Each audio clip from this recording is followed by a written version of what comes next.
हमारे पास 2019 का कुछ मॉडल पेपर क्वेश्चन पेपर है, जिसके आधार पर हम सब जानेंगे कि किस तरह का प्रश्न पत्र आता है।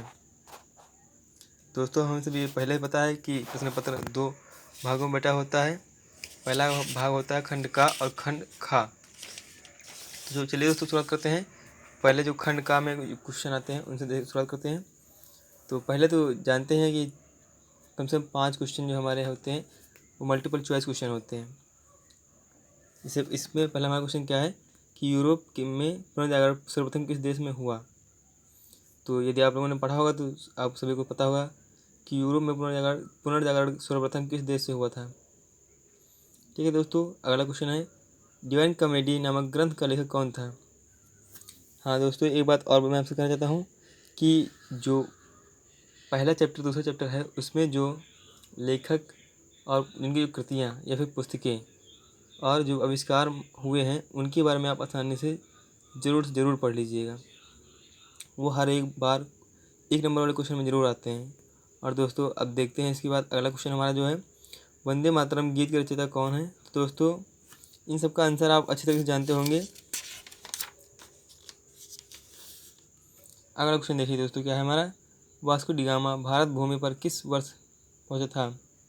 इसका आंसर बिल्कुल सिंपल है दोस्तों, 1498। इस अगला क्वेश्चन देखते हैं दोस्तों, तो राज्यसभा में राष्ट्रपति द्वारा कितने सदस्य मनोनीत किए जाते हैं। इसका भी आंसर आप सभी को शायद पता ही होगा, 12।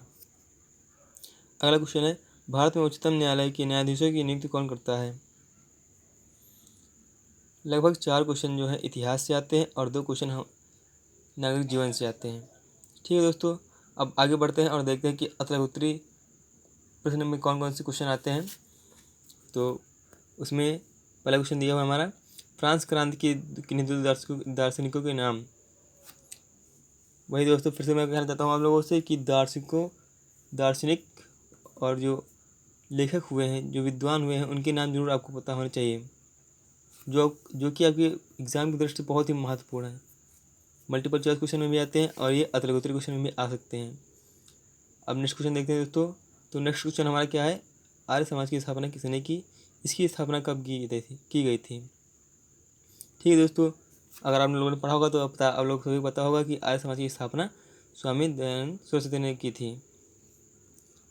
फिर अगला क्वेश्चन है दोस्तों, भारतीय संघ में कितने राज्य हैं, दक्षिण भारत के किन्हीं 2 राज्यों के नाम, उनकी राजधानियों के नाम सहित लिखिए। दोस्तों बिल्कुल इजी क्वेश्चन है।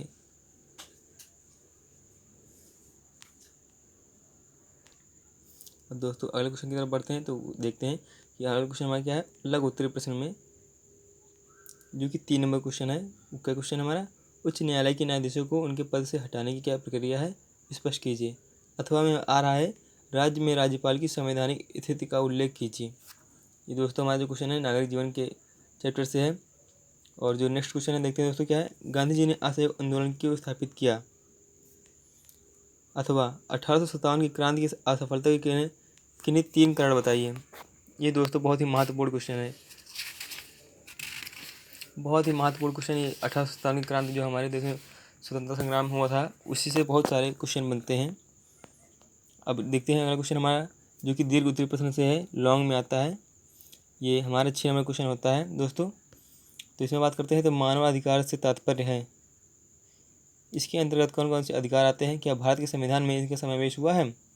ये क्वेश्चन आ सकता है। अथवा में देखो इसका दिया हुआ है भारत सैन्य संगठन का संक्षिप्त विवरण दीजिए। ठीक है दोस्तों, अगला क्वेश्चन हमारा क्या है राष्ट्रपति किन्हीं 3 परिस्थितियों में देश में संकटकालीन स्थिति घोषित कर सकता है, व्याख्या कीजिए। अथवा राज्य में मुख्यमंत्री की नियुक्ति कैसी होती है, राज्य के प्रशासन में उनकी भूमिका का महत्व स्पष्ट कीजिए। ठीक है दोस्तों, अब नेक्स्ट क्वेश्चन की बढ़ते हैं तो दोस्तों देखते हैं मानचित्र संबंधी प्रश्न आते हैं, जो कि आधे नंबर के होते हैं। हम लोग सिर्फ करना क्या होता है, हम लोग मैप दिया जाता है, मैप में सिर्फ भरना होता है। इससे पहला क्वेश्चन फिर दिया है वह स्थान जहाँ गांधी जी का जन्म हुआ था। तो दोस्तों आप लोग सभी को पता है गुजरात, काठियावाड़, पोरबंदर में। अगला क्वेश्चन देखते हैं दोस्तों, वह स्थान जहाँ चंद्रशेखर आज़ाद शहीद हुए। चंद्रशेखर आज़ाद कहाँ शहीद हुए थे, अल्फ्रेड पार्क, इलाहाबाद में। वह स्थान जहाँ सेंट्रल हिंदू कॉलेज की स्थापना हुई। सेंट्रल हिंदू कॉलेज की स्थापना अलीगढ़ में हुई थी। अब अगला क्वेश्चन जो है दोस्तों, वह स्थान जहाँ भारत का सर्वोच्च न्यायालय स्थित है। भारत का सर्वोच्च न्यायालय कहाँ स्थित है? दिल्ली और इलाहाबाद। वह स्थान जहाँ पर स्वर्ण मंदिर स्थित है। स्वर्ण मंदिर तो दोस्तों आप सभी को पता होगा कि अमृतसर में स्थित है। तो ऐसे ही क्वेश्चन आते हैं जो कि बहुत सिंपल होते हैं, बस आपको सिर्फ फिल करना होता है। अब देखते हैं हमारा जो अगला टॉपिक अगला खंड है खंड खा। उसमें भी शुरुआत होती है बहुकल्पीय प्रश्नों से। तो पहला बहुकल्पीय प्रश्न उसमें है, निम्नलिखित में से कौन सा मानवकृत आपदा है। ठीक है दोस्तों, तो इसमें देखिए मानवकृत आपदा इसमें कौन सी है? भूस्खलन, बाढ़, रासायनिक विस्फोट, चक्रवात। रासायनिक विस्फोट इसमें मानवकृत आपदा है। अगला क्वेश्चन देखते हैं। तो दोस्तों भारत की जनगणना 2011 के अनुसार भारत में जनसंख्या का घनत्व कितना है? इसी का आंसर आपको कमेंट बॉक्स में देना है। अगला क्वेश्चन लिखा है, निम्नलिखित में से किस राज्य की जनसंख्या सर्वाधिक है। ये सब क्वेश्चन बहुत ही सिंपल दोस्तों हैं। अधो भौतिक जल में जल की स्रोत हैं नदियाँ, वर्षा जल, झीलें और तालाब, इनमें से सभी। ये सब दोस्तों आपने पढ़ा होगा। फिर अगला क्वेश्चन देखिए, नीति आयोग की स्थापना हुई थी। नीति आयोग की स्थापना कब हुई थी? 1 जनवरी 2016 को। अगला क्वेश्चन देखते हैं दोस्तों, तो निम्नलिखित में से कौन आयात की वस्तु है? हीरा, कहवा, चाय, जूट। आयात वस्तुएं और निर्यात वस्तुएं भी एक बार अच्छी तरीके से पढ़ लीजिएगा दोस्तों, हर बार क्वेश्चन में आती रहती हैं। अति लघुत्तरीय प्रश्न में देखते हैं। तो पहला क्वेश्चन हमारा है, विकसित और विकासशील देश से आप क्या समझते हैं। ये क्वेश्चन हमारा जो है अर्थशास्त्र है, एक नंबर का इसमें क्वेश्चन दिया हुआ है। फिर अगला क्वेश्चन हमारा, आर्थिक नियोजन को परिभाषित कीजिए। किस तरह हम आर्थिक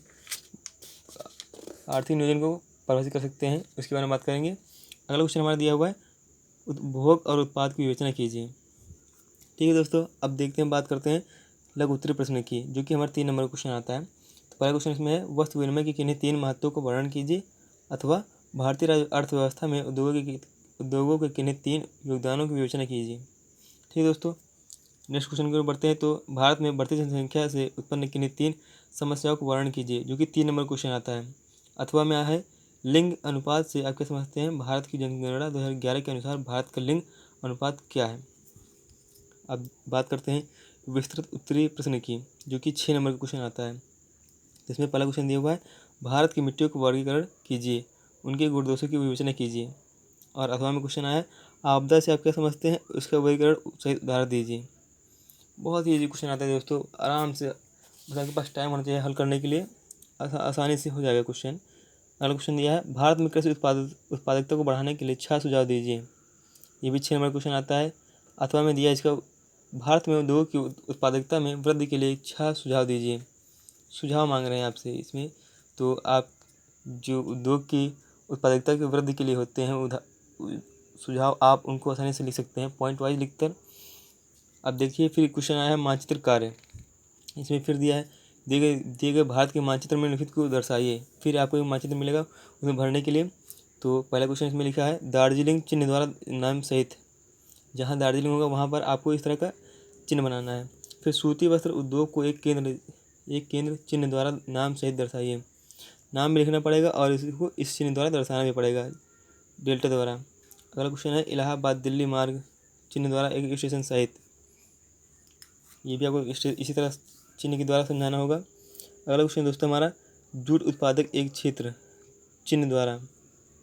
जूट उत्पादक जो क्षेत्र आपका हो वहाँ पर इस तरह का एक चिन्ह बनाकर लिखना पड़ेगा। फिर बंगाल की खाड़ी में गिरने वाली नदी चिन्ह द्वारा नाम बताइए। नदियों के बारे में जो तो आपने पढ़ाई होगा, तो उसमें आपको ये चिन्ह बनाकर कर देना है।